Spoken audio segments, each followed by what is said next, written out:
Chegou a Derbe e depois a Listra, onde vivia um discípulo chamado Timóteo. Sua mãe era uma judia convertida e seu pai era grego. Os irmãos de Listra e Icônio davam bom testemunho dele. Paulo, querendo levá-lo na viagem, circuncidou-o por causa dos judeus que viviam naquela região, pois todos sabiam que seu pai era grego. Nas cidades por onde passavam, transmitiam as decisões tomadas pelos apóstolos e presbíteros em Jerusalém, para que fossem obedecidas. Assim, as igrejas eram fortalecidas na fé e cresciam em número cada dia.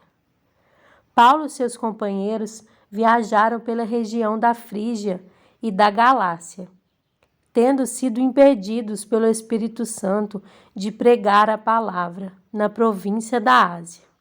Quando chegaram à fronteira da Mísia, tentaram entrar na Bitínia, mas o Espírito de Jesus os impediu. Então contornaram a Mísia e desceram a Troade.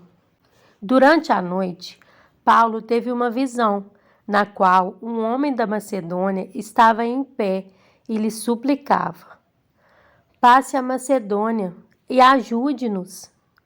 Depois que Paulo teve essa visão, preparamo-nos imediatamente para partir para a Macedônia, concluindo que Deus nos tinha chamado para lhes pregar o Evangelho.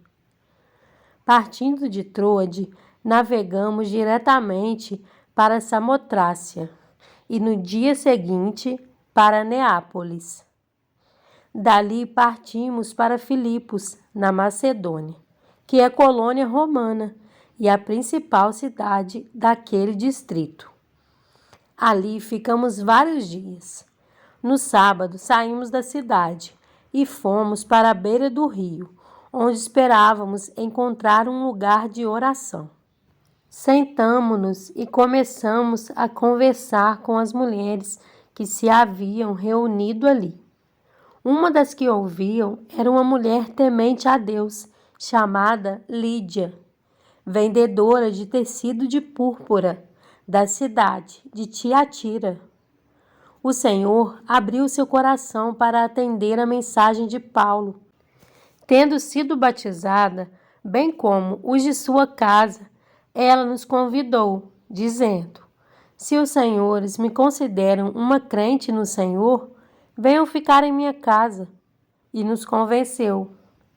Certo dia, indo nós para o lugar de oração, encontramos uma escrava que tinha um espírito pelo qual predizia o futuro. Ela ganhava muito dinheiro para os seus senhores com adivinhações. Essa moça seguia a Paulo e a nós, gritando: esses homens são servos do Deus Altíssimo e lhe anunciam a salvação. Ela continuou fazendo isso por muitos dias. Finalmente, Paulo ficou indignado, voltou-se e disse ao Espírito: em nome de Jesus Cristo, eu lhe ordeno que saia dela. No mesmo instante, o Espírito a deixou. Percebendo que a sua esperança de lucro tinha se acabado, os donos da escrava agarraram Paulo e Silas e os arrastaram para a praça principal, diante das autoridades. E, levando-os aos magistrados, disseram: estes homens são judeus e estão perturbando a nossa cidade, propagando costumes que a nós, romanos, não é permitido aceitar nem praticar. A multidão ajuntou-se contra Paulo e Silas, e os magistrados ordenaram que se lhes tirassem as roupas e fossem açoitados. Depois de serem severamente açoitados, foram lançados na prisão. O carcereiro recebeu instrução para vigiá-los com cuidado. Tendo recebido tais ordens, ele os lançou no cárcere interior e lhes prendeu os pés no tronco. Por volta da meia-noite, Paulo e Silas estavam orando e cantando hinos a Deus. Os outros presos os ouviam. De repente, houve um terremoto tão violento que os alicerces da prisão foram abalados. Imediatamente, todas as portas se abriram e as correntes de todos se soltaram. O carcereiro acordou e, vendo abertas as portas da prisão, desembainhou sua espada para se matar, porque pensava que os presos tivessem fugido. Mas Paulo gritou: "Não faça isso, estamos todos aqui." O carcereiro pediu luz, entrou correndo e, trêmulo, prostrou-se diante de Paulo e Silas. Então levou-os para fora e perguntou: "Senhores, que devo fazer para ser salvo?"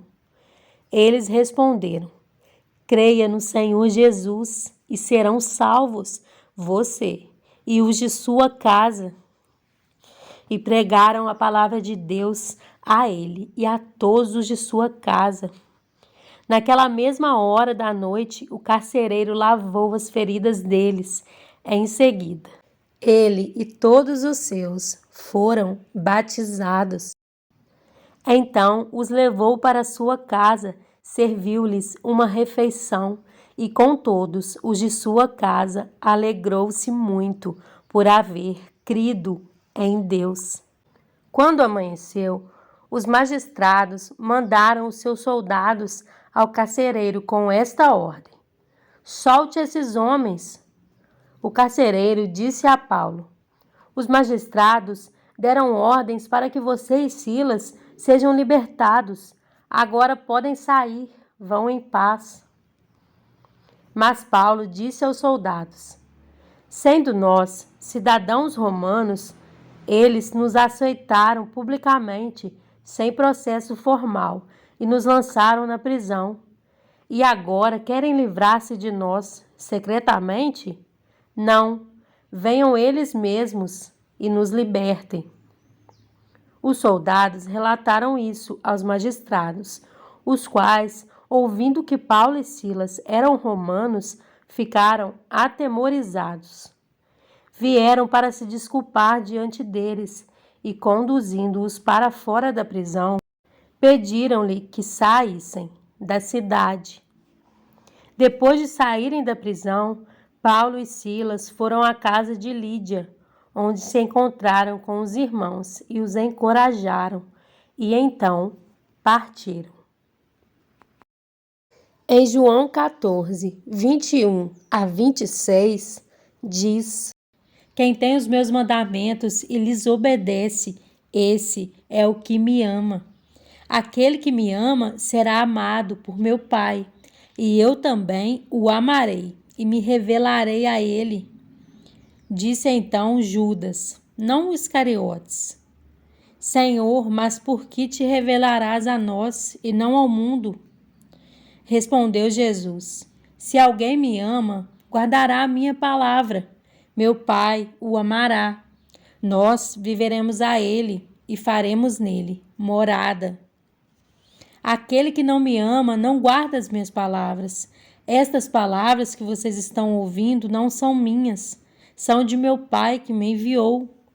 Tudo isso lhes tenho dito, enquanto ainda estou com vocês. Mas o Conselheiro, o Espírito Santo, que o Pai enviará em meu nome, lhes ensinará todas as coisas e lhes fará lembrar tudo o que eu lhes disse.